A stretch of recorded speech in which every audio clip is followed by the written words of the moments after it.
warahmatullahi wabarakatuh. Apa kabarnya hari ini kelas 11C? Semoga semuanya baik-baik saja ya. Pada minggu ini bertemu kembali dengan Ibu pada mata pelajaran geografi ya. Sebelum belajar, alangkah baiknya kita berdoa terlebih dahulu agar proses pembelajaran kita berjalan dengan baik, mendapatkan ridho dari Allah. Untuk KM-nya silahkan. Oh iya, silakan Rehan. Pimpin doanya ya. Baik.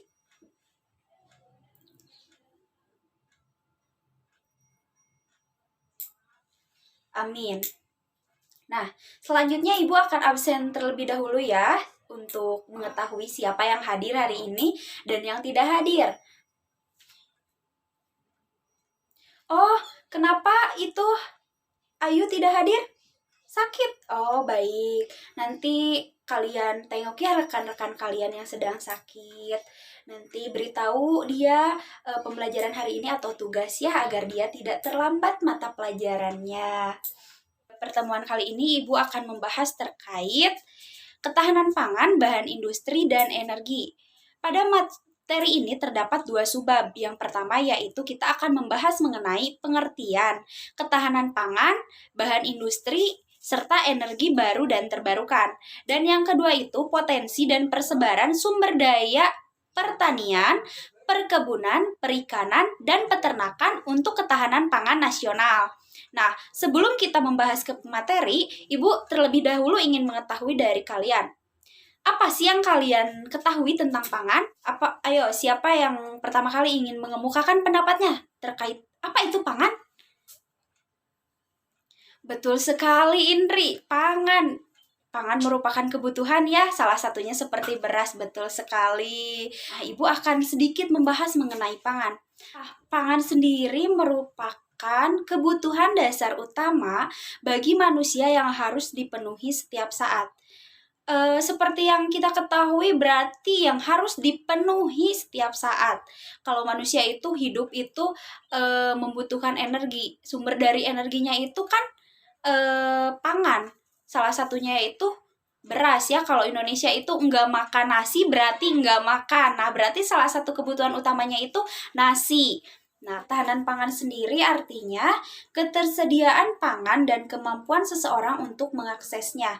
Sedangkan menurut Undang-Undang Nomor 18 Tahun 2012 tentang pangan adalah kondisi terpenuhinya pangan bagi negara sampai dengan perseorangan yang tercermin dari tersedianya pangan yang cukup baik jumlah maupun mutunya, aman, beragam, bergizi, merata, dan terjangkau serta tidak bertentangan dengan agama, keyakinan, dan budaya masyarakat untuk dapat hidup sehat, aktif, produktif, dan berkelanjutan.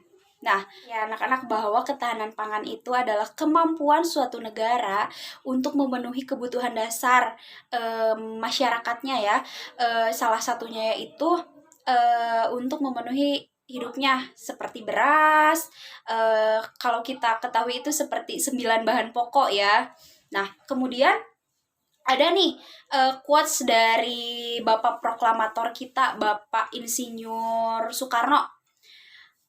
Ia pernah berkata seperti ini, apakah kita mau Indonesia merdeka yang kaum kapitalnya merajalela, ataukah yang semua rakyatnya sejahtera, yang semua cukup makan, cukup pakaian, hidup dalam kesejahteraan, merasa dipangku oleh Ibu Pertiwi yang cukup memberi sandang dan pangan. Artinya bahas terkait apa itu bahan industri dan kaitannya dengan kegiatan industri.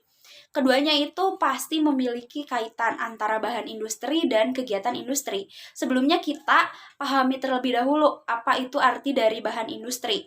Nah ya, bahan industri itu adalah bahan-bahan yang diperlakukan atau digunakan dalam proses produksi berskala besar berdasarkan Undang-Undang Nomor 5 Tahun 1984. Nah, coba ada yang tahu bahan-bahan industri itu contohnya apa? Oh, gimana? Siti. Oh, menurut Siti bahan industri itu contohnya karet. Betul sekali Siti, karet bisa menjadi bahan industri, salah satunya menjadi industri pembuatan ban. Karet itu menjadi bahan baku dari pembuatan ban itu ya. Betul sekali Siti, 100 buat kamu ya. Industri, apa itu industri? Industri adalah kegiatan ekonomi mulai dari mengelola bahan mentah menjadi bahan setengah jadi, bahan jadi, hingga menjadi bahan yang bernilai tinggi ya. Seperti tadi yang pertamanya, bahan dari industri itu pertama karet. Karet itu kan barangnya mentah, kemudian diolah menjadi barang setengah jadi dan diolah menjadi barang jadi, contohnya ban. Nah, itu sudah menjadi kegiatan industri, mulai dari bahan industri yang kemudian siap menjadi kegiatan yaitu industri pembuatan ban. Bahas mengenai energi. Kita bahas dulu ya, energi itu merupakan salah satu sumber daya.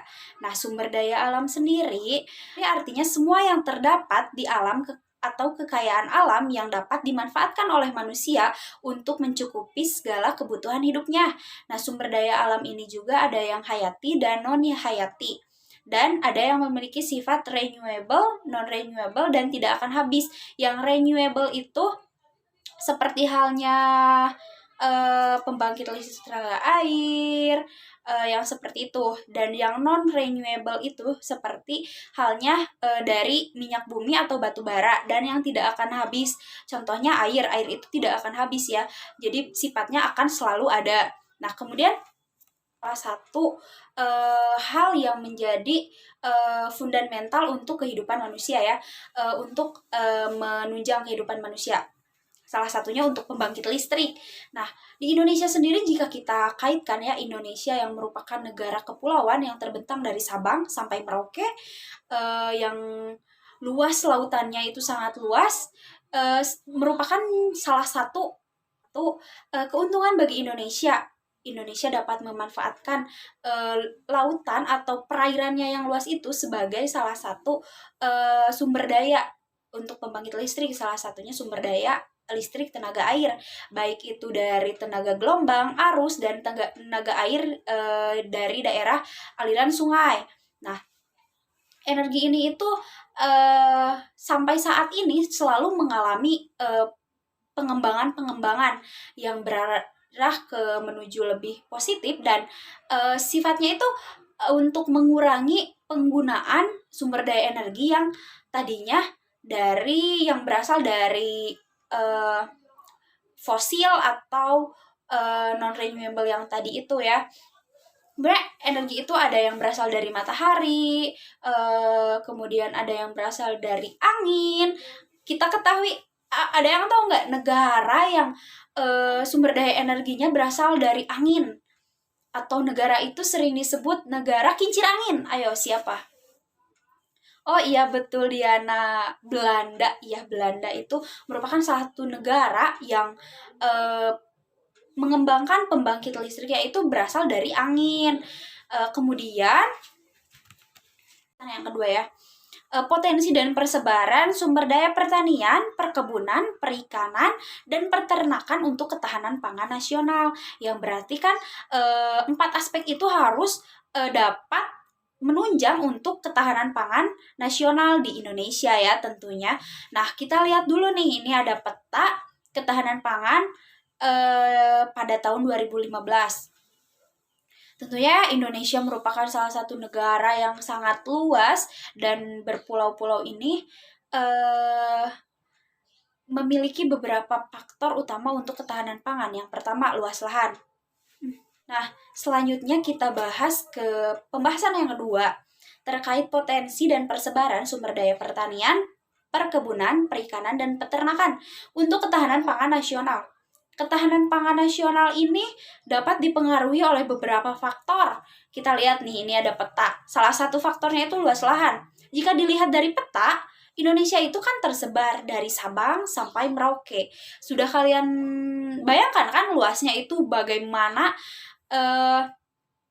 Sehingga jika dikaitkan dengan luas, itu berkaitan dengan distributor atau pasokan pangan ke setiap daerahnya ya. Nah, yang kedua itu cuaca dan iklim. Nah, Cuaca dan iklim juga pasti mempengaruhi ketersediaan pangan di suatu daerah. Ketika musim kemarau, mungkin banyak daerah yang akan mengalami gagal panen. Nah, itu juga akan mempengaruhi ketahanan pangan dan teknologi. Nah, jika Indonesia itu kan sumber daya alamnya itu sangat melimpah ruah, merupakan negara yang kaya dari maritimnya, dari segi agrarisnya. Nah, jika manusia atau sumber daya manusia yang tidak bisa mengolah, jadi hanya memanfaatkan apa yang ada saja, tidak ada peningkatannya, jadi akan mempengaruhi tentunya kepada ketahanan pangan. Maka dari itu, teknologi merupakan salah satu aspek yang dapat mendukung terkait ketahanan pangan. Nah, dari peta yang Ibu perlihatkan, ada peta persebaran pertanian di Indonesia. Indonesia itu kan kaya sumber dayanya, salah satu Indonesia itu penghasil kelapa sawit. Nah, baru-baru ini kan ada ya konflik terkait pembukaan lahan kelapa sawit yang bertentangan dengan masyarakat adat Kinipan yang berusaha untuk menjaga lingkungan hutannya ya. Kemudian Indonesia bukan hanya kelapa sawit, tapi juga ada coklat, teh, rempah-rempah. Jika kita flashback ke masa lalu, kenapa penjajah datang ke Indonesia? Karena Indonesia itu kaya akan rempah-rempah. Nah, pertanian di Indonesia itu juga banyaknya rempah-rempah. Kemudian ada peta persebaran perkebunan. Nah, kalau perkebunan di daerah Bandung, ada itu perkebunan di Pangalengan. Ada di sana banyaknya perkebunan kol, tomat, yang seperti itu ya. Kalau di pulau di Indonesia yang perikanannya itu sangat besar. Contohnya itu apa yo? Ya betul, Natuna. Nah, Natuna itu kan sengketa ya kita dengan negara tetangga untuk merebutkan Natuna itu kepemilikannya siapa, dan ya secara hukum memang Natuna itu merupakan wilayah bagian dari Indonesia.